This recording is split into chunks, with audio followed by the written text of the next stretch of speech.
Pernahkah Anda merasa diremehkan oleh seseorang yang tampak ramah, tetapi ternyata memiliki niat buruk?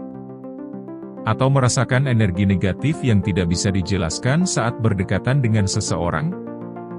Ini adalah tanda-tanda yang sering kita abaikan, tetapi bisa menjadi pertanda bahaya yang tersembunyi. Dunia dipenuhi dengan orang-orang yang berperilaku merendahkan, seringkali menyembunyikan niat mereka di balik keramahan. Perilaku merendahkan ini bisa terselubung dalam kata-kata manis dan sikap yang tampaknya peduli. Dalam masyarakat yang kompleks ini, mengenali sifat-sifat ini menjadi semakin sulit, namun sangat penting. Disinilah kebijaksanaan stoik berperan, membantu kita memahami sifat manusia dan melihat melampaui permukaan. Kebijaksanaan stoik mengajarkan cara menghadapi orang-orang merendahkan tanpa membalas dengan kebencian. Dengan menguasai prinsip-prinsip stoik, kita dapat tetap teguh dan menjaga integritas serta ketenangan batin. Memahami tanda-tanda perilaku merendahkan tidak hanya melindungi diri, tetapi juga memperkuat integritas kita. Dengan mengenali sifat-sifat ini sejak dini, kita bisa menghindari jebakan dan menjaga keseimbangan batin. Mari kita telusuri 5 tips stoik untuk menghadapi orang yang merendahkan Anda. Setiap tips adalah pelajaran berharga yang membawa kita menuju kebijaksanaan stoik yang lebih dalam. Siapkan diri Anda untuk mempelajari keterampilan yang akan membantu Anda menavigasi dunia sosial dengan lebih bijaksana dan percaya diri. Pertama, waspadai ketidakjujuran yang halus. Di dunia ini, ada orang-orang yang pandai memanipulasi kebenaran tanpa harus berbohong secara terang-terangan. Mereka menggunakan ketidakjujuran yang halus, setengah kebenaran, atau logika yang terlihat benar namun sebenarnya menyesatkan. Kata-kata mereka terdengar manis dan penuh empati, tapi di balik itu ada niat untuk menipu atau memanipulasi. Ketidakjujuran seperti ini sulit dikenali karena tidak terlihat seperti kebohongan terang-terangan. Mereka menyampaikan argumen yang meyakinkan, namun sebenarnya bertujuan untuk membentuk pandangan Anda dengan cara yang salah. Disinilah pentingnya memahami bahwa kejujuran adalah inti dari semua kebajikan. Seperti yang dikatakan oleh Marcus Aurelius, yang tidak jujur merugikan dirinya sendiri, yang tidak berperilaku dengan baik merusak dirinya sendiri, karena ia menjadi lebih buruk dengan tidak melakukan apa yang benar. Kutipan ini mengingatkan kita bahwa setiap bentuk ketidakjujuran, sekecil apapun, merusak integritas kita sendiri. Dengan terus mempraktikkan kejujuran, kita tidak hanya melindungi diri dari tipu muslihat orang lain, tetapi juga membangun kekuatan batin yang kokoh. Dalam stoikisme, kejujuran bukan hanya soal berkata jujur, tetapi juga tentang hidup dengan integritas. Ini berarti tidak membiarkan diri kita terlibat dalam kebohongan, apapun bentuknya. Menurut filosofi ini, kejujuran adalah cerminan dari kebajikan yang lebih besar, yaitu hidup selaras dengan nilai-nilai kita dan bertindak sesuai dengan apa yang benar, tanpa kompromi. Ketika kita berpegang teguh pada prinsip stoik tentang kejujuran, kita berkomitmen untuk selalu memilih jalan yang benar, bahkan ketika itu sulit. Kejujuran dalam tindakan kita mencerminkan keteguhan karakter dan memberi kita kedamaian batin karena kita tahu bahwa kita telah bertindak dengan integritas. Ini juga memperkuat fondasi moral kita, sehingga kita tidak mudah digoyahkan oleh pengaruh-pengaruh negatif dari luar. Misalnya, dalam situasi di mana seseorang mencoba menyesatkan Anda dengan ketidakjujuran yang halus, prinsip stoik ini mengajarkan Anda untuk tetap waspada dan kritis.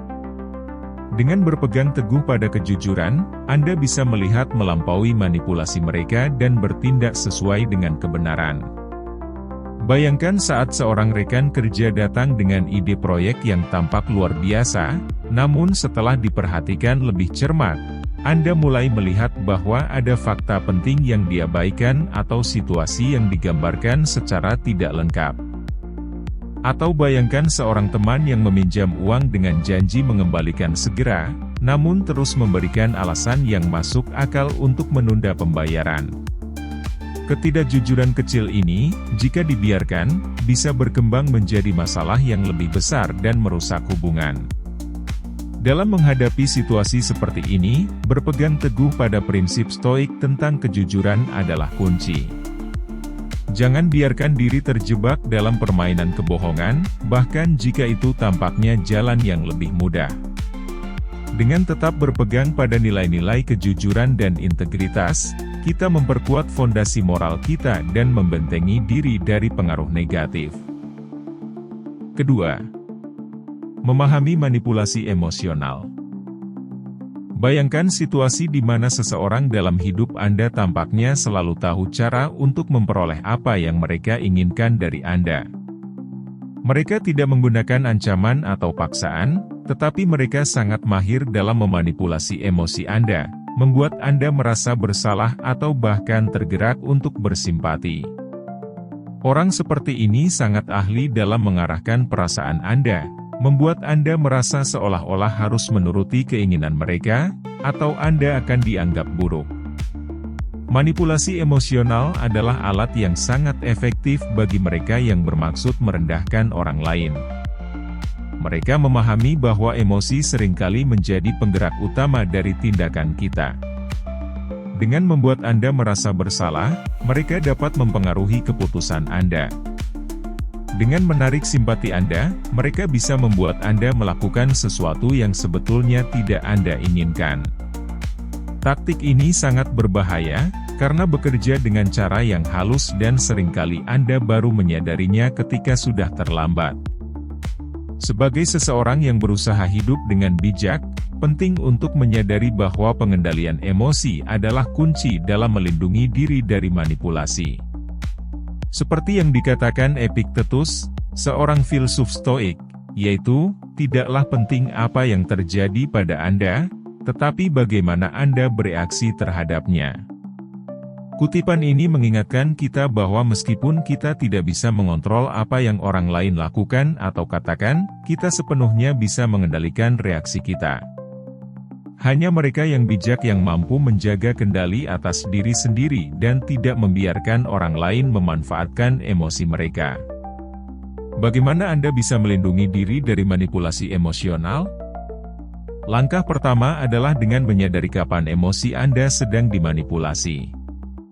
Ketika seseorang mencoba membuat Anda merasa bersalah atau menarik simpati Anda secara berlebihan, berhentilah sejenak dan pikirkan apakah tindakan Anda didasarkan pada logika atau hanya dorongan emosi.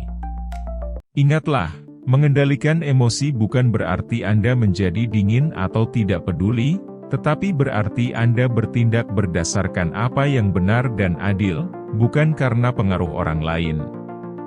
Bayangkan seorang teman tiba-tiba meminta bantuan dengan cara yang tidak biasa. Mereka menceritakan kesulitan pribadi mereka, mencoba menyentuh hati Anda dengan harapan Anda akan membantu.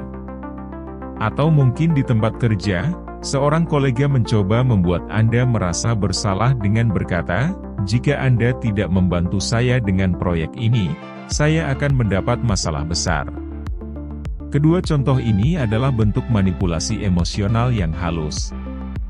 Ketika menghadapi situasi seperti ini, penting untuk tetap tenang dan berpikir secara rasional. Tanyakan pada diri Anda, apakah permintaan ini adil?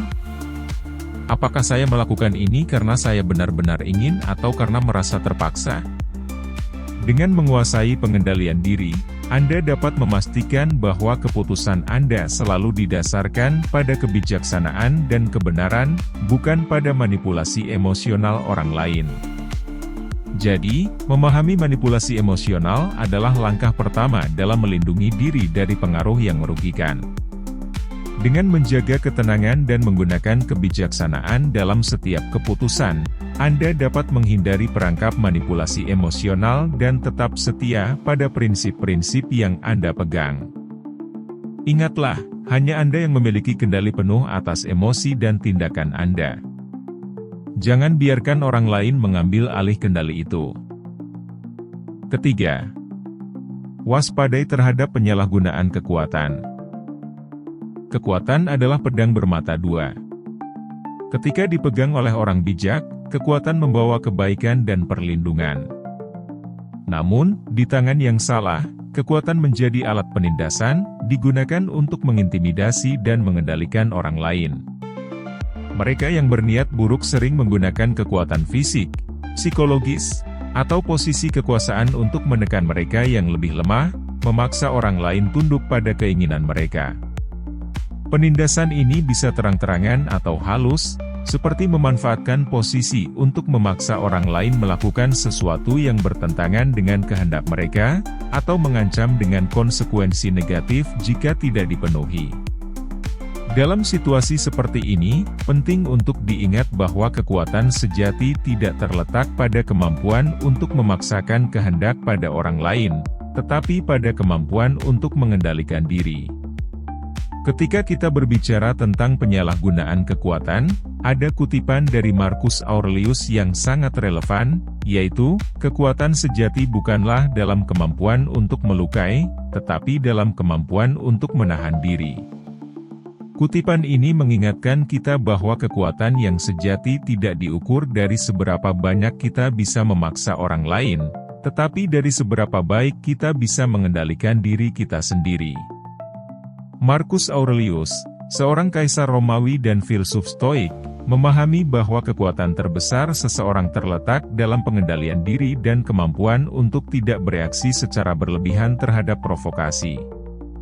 Ini berarti bahwa meskipun kita mungkin memiliki kekuatan untuk mempengaruhi atau memaksa orang lain, kekuatan yang sebenarnya adalah kemampuan untuk menahan diri, bertindak dengan bijak, dan tetap setia pada prinsip-prinsip kita, bahkan ketika kita berada di bawah tekanan. Kekuatan yang didasari oleh intimidasi dan ketakutan tidak akan pernah bertahan lama. Orang mungkin mematuhi karena mereka takut, tetapi pada akhirnya, rasa hormat yang tulus dan kepercayaan hanya bisa diperoleh melalui kekuatan yang datang dari ketenangan dan pengendalian diri. Dengan menahan diri dari dorongan untuk menyalahgunakan kekuatan kita tidak hanya melindungi integritas kita sendiri tetapi juga menunjukkan kepada orang lain bahwa kekuatan sejati adalah tentang pengendalian diri, bukan dominasi. Bayangkan jika lebih banyak orang yang memegang kekuasaan memahami konsep ini dengan sepenuh hati. Daripada memaksakan kehendak mereka melalui rasa takut, mereka akan memimpin dengan memberikan teladan yang baik, memperlakukan orang lain dengan hormat, dan menjaga keseimbangan antara otoritas dan empati. Ini adalah pelajaran penting yang bisa kita terapkan dalam kehidupan sehari-hari, baik di tempat kerja, dalam hubungan pribadi, maupun dalam interaksi sosial lainnya. Ingatlah bahwa setiap kali Anda menghadapi situasi di mana kekuatan Anda diuji, pilihan untuk menggunakan kekuatan dengan bijak akan selalu membawa Anda ke jalan yang lebih mulia. Ketika Anda menunjukkan pengendalian diri dan berpegang teguh pada prinsip kejujuran dan integritas, Anda memperkuat fondasi moral Anda dan menginspirasi orang lain untuk mengikuti jejak Anda. Kekuatan sejati berasal dari dalam, dan semakin Anda menguasai diri Anda, semakin besar pengaruh positif yang bisa Anda miliki di dunia ini.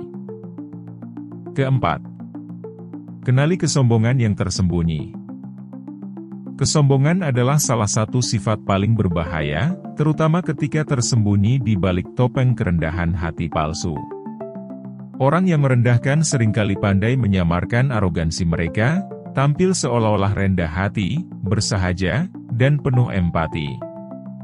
Namun, di balik sikap ini, seringkali tersembunyi keyakinan bahwa mereka lebih baik daripada orang lain, bahwa mereka pantas mendapatkan lebih, dan bahwa dunia berutang sesuatu kepada mereka. Kesombongan yang tersembunyi beroperasi secara halus namun sangat berbahaya. Mereka mungkin memuji orang lain di depan umum, tetapi dalam hati memandang rendah atau meremehkan mereka. Meskipun bersikap rendah hati di hadapan banyak orang, mereka menggunakan setiap kesempatan untuk meningkatkan diri mereka di atas orang lain. Seringkali, orang-orang seperti ini menggunakan sikap rendah hati palsu untuk mendapatkan kepercayaan, simpati, atau bahkan kekaguman dari orang lain. Namun, saat yang tepat tiba, mereka tidak ragu untuk mengkritik atau memanipulasi demi kepentingan pribadi. Seneca, seorang filsuf Stoik terkenal, pernah berkata, kesombongan adalah musuh kebajikan. Dalam kehidupan yang berlandaskan kebajikan, tidak ada tempat bagi kesombongan, baik yang terang-terangan maupun yang tersembunyi. Kesombongan, bahkan dalam bentuknya yang paling halus, merusak integritas dan kemurnian karakter kita. Ini membuat kita buta terhadap kebutuhan orang lain dan memalingkan kita dari tujuan sejati hidup, yaitu mencapai kebajikan dan kebijaksanaan. Kerendahan hati yang sejati adalah kebajikan yang harus kita tanamkan dalam diri kita. Ini bukan tentang meremehkan diri sendiri atau berpura-pura tidak mampu, melainkan menyadari bahwa kita adalah bagian dari sesuatu yang lebih besar. Kita memiliki kekurangan, dan setiap orang di sekitar kita juga memiliki nilai dan kontribusi yang unik. Kerendahan hati sejati berarti menerima diri kita apa adanya, tanpa merasa lebih tinggi dari orang lain dan tanpa merasa dunia berutang kepada kita. Pertimbangkan seorang pemimpin komunitas yang selalu berbicara dengan sikap rendah hati, seolah-olah dia hanya melayani demi kebaikan orang lain. Dia mungkin sering mengatakan bahwa dia tidak pantas mendapatkan pujian, bahwa semua yang dia lakukan adalah untuk kebaikan bersama. Namun, seiring berjalannya waktu, Anda mulai melihat bagaimana dia selalu menempatkan dirinya di pusat setiap pencapaian, bagaimana dia diam-diam menuntut pengakuan dan penghargaan, serta bagaimana dia memandang rendah kontribusi orang lain yang tidak sesuai dengan visinya. Atau bayangkan seorang kolega yang selalu tampil sederhana dan rendah hati, tetapi diam-diam merasa lebih pintar dan lebih mampu daripada rekan-rekannya.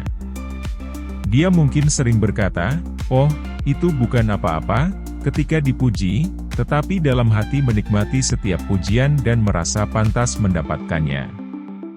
Dalam menghadapi kesombongan yang tersembunyi, kita harus tetap waspada dan bijaksana. Jangan mudah tertipu oleh penampilan luar yang sederhana dan sikap rendah hati yang tampak tulus.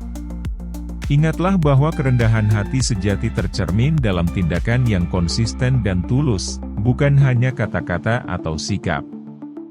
Dengan menanamkan kerendahan hati sejati dalam diri kita, kita tidak hanya melindungi diri dari pengaruh buruk karakter sombong, tetapi juga lebih mampu melihat nilai dalam diri orang lain dan berpegang pada kebenaran serta kebajikan. Kelima, kenali perilaku menyalahkan orang lain. Salah satu tanda paling jelas dari karakter buruk adalah kecenderungan untuk selalu menyalahkan orang lain atas kesalahan atau kegagalan sendiri. Individu seperti ini tampaknya tidak pernah bisa mengakui kesalahan atau bertanggung jawab atas tindakan mereka. Sebaliknya, mereka selalu mencari kambing hitam, seseorang atau sesuatu untuk disalahkan. Perilaku ini tidak hanya menunjukkan ketidakdewasaan, tetapi juga menciptakan lingkungan yang beracun di mana kepercayaan dan kerjasama hancur, digantikan oleh rasa takut dan ketidakpercayaan. Ketika seseorang menolak untuk mengambil tanggung jawab atas kesalahan mereka, mereka juga menghindari kesempatan untuk belajar dan berkembang. Kesalahan adalah bagian dari proses pembelajaran, dan menghadapi mereka dengan jujur adalah tanda kedewasaan dan kebijaksanaan. Epictetus mengajarkan, ketika kita menyalahkan orang lain atas kegagalan kita, kita menghentikan pertumbuhan pribadi kita. Ini merupakan inti dari filosofi Stoik tentang tanggung jawab pribadi. Stoikisme mengajarkan kita untuk fokus pada apa yang berada dalam kendali kita, pikiran dan tindakan kita sendiri, dan untuk tidak terlalu terganggu oleh hal-hal di luar kendali kita. Orang yang bijak, menurut prinsip Stoik, memahami bahwa mereka bertanggung jawab atas reaksi mereka terhadap peristiwa yang terjadi, meskipun mereka tidak dapat mengendalikan peristiwa itu sendiri. Mereka tidak mencari alasan atau menyalahkan orang lain untuk membenarkan kekurangan atau kegagalan mereka. Sebaliknya, mereka menghadapi tantangan dengan kejujuran dan integritas, mengakui di mana mereka telah salah, dan berusaha untuk memperbaiki diri. Perilaku menyalahkan orang lain sering berakar pada rasa takut, takut terlihat lemah, takut dikritik, atau takut menghadapi konsekuensi dari tindakan mereka.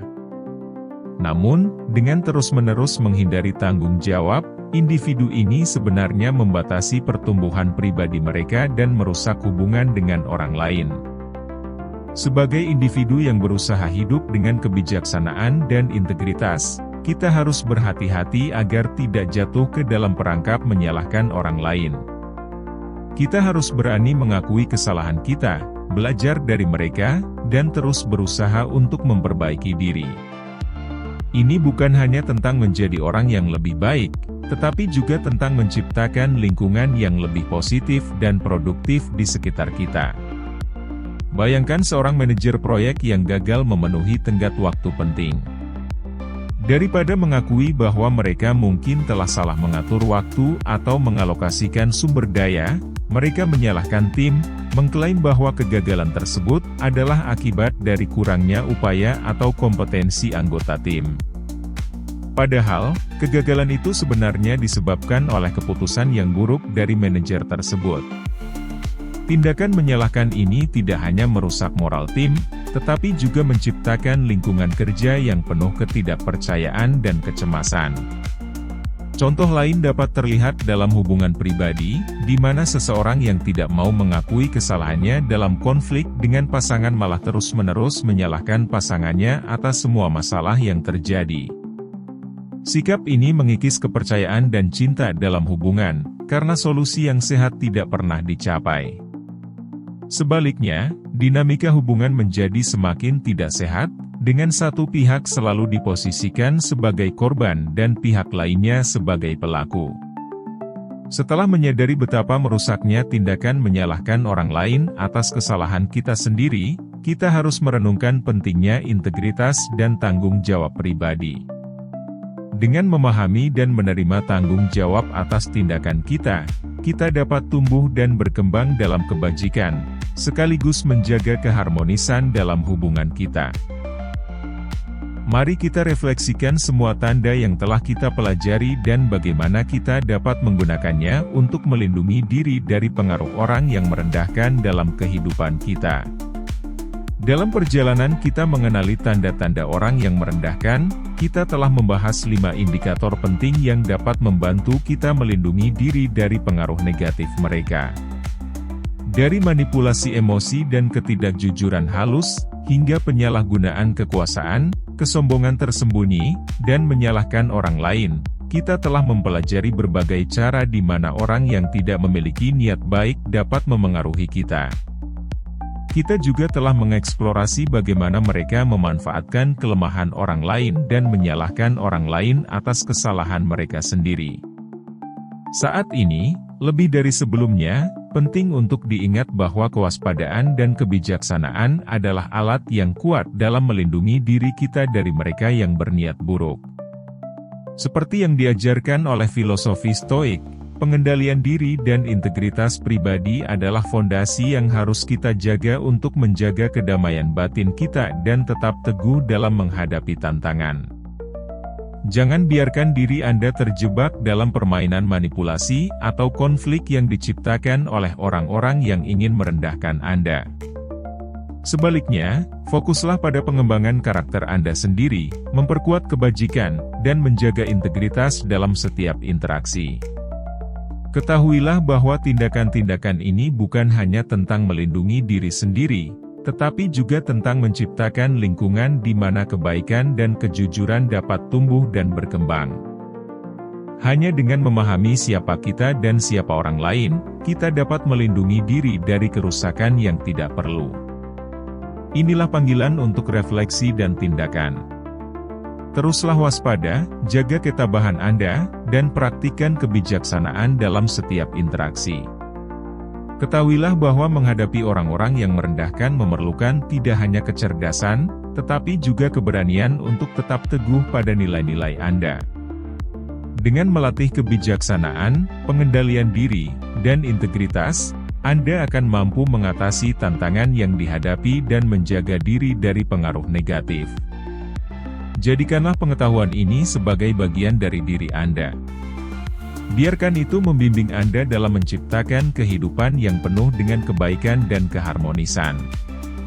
Terima kasih telah menonton video ini. Saya harap Anda menemukan manfaat dan inspirasi dari video ini. Semoga Anda dapat menerapkan pelajaran-pelajaran stoik dalam kehidupan sehari-hari Anda. Jika Anda menyukai video ini, silakan like, share, dan subscribe. Jika Anda memiliki pertanyaan, komentar, atau saran, silakan tulis di kolom komentar. Saya akan senang mendengar dan belajar dari Anda. Sampai jumpa di video berikutnya. Tetaplah meraih kekayaan yang sejati dalam setiap langkah hidup Anda.